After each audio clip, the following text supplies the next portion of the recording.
Hello everyone, আজ চলে এসেছি অন্য আরেকটি ভিডিও নিয়ে। সকাল সকাল ব্রেকফাস্ট না করে হাওড়ার থেকে 35 টাকার টিকিট করে কাটোয়াগামী লোকাল ধরে চলে এলাম গুপ্তিপাড়ায়। গুপ্তিপাড়ায় এই যে কালীর মন্দিরটি দেখছেন, এই মন্দিরটি খুব জাগ্রত হওয়ার জন্য কিছু মানসিক ছিল, সেটার জন্যই আজকে আসা। গুপ্তিপাড়া হলো কাটোয়াগামী রুটের হুগলি ডিস্ট্রিক্টের লাস্ট স্টেশন।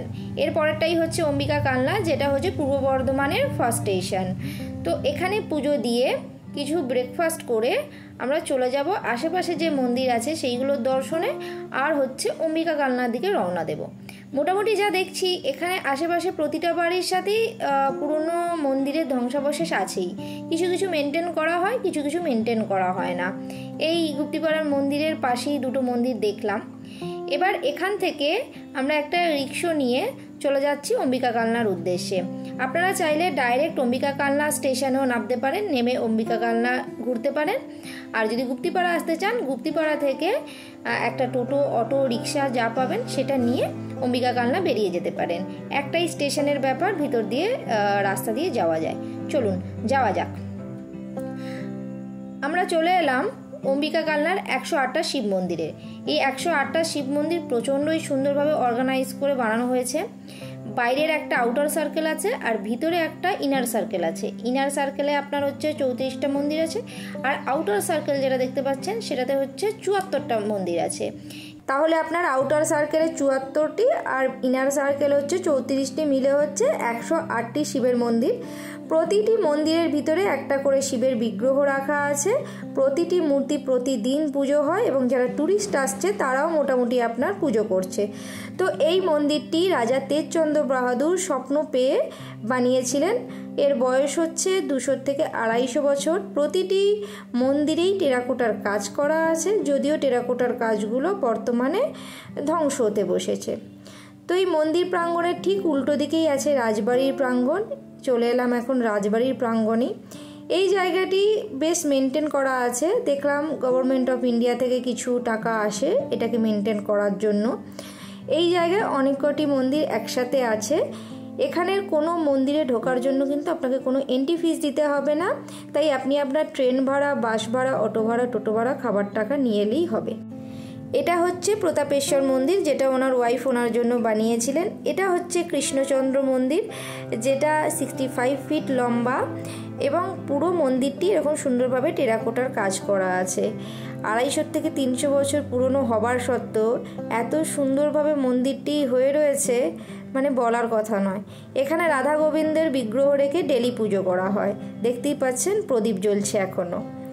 এই দেখুন পাশে আরও একটি মন্দির আছে, লালজি মন্দির। সেই মন্দিরের গাটা নষ্ট হয়ে গেছে, সেইভাবে রিপেয়ার হয়নি।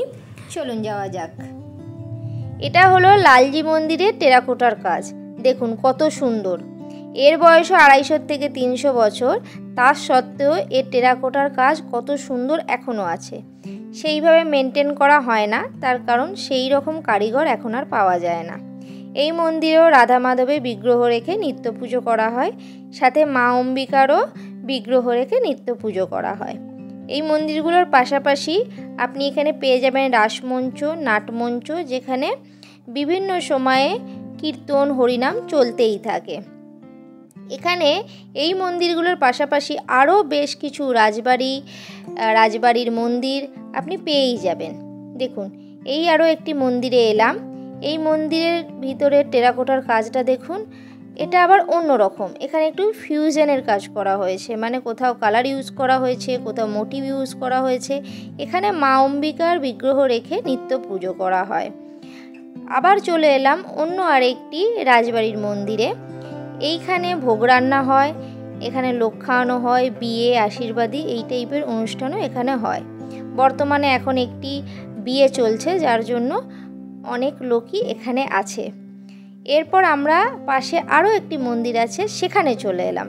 তো বেসিক্যালি এখানে পরপর আপনি বহু মন্দির পেয়ে যাবেন। এখন ঘড়িতে বাজছে 4:30। এই মন্দিরটি দর্শন করি আমরা আবার বাড়ির দিকে রওনা দেব। এই কালনার থেকে অটো টোটোর ডিস্টেন্সই আপনি পেয়ে যাবেন হুগলি রিভার, যেটাকে আপনারা বলেন গঙ্গা।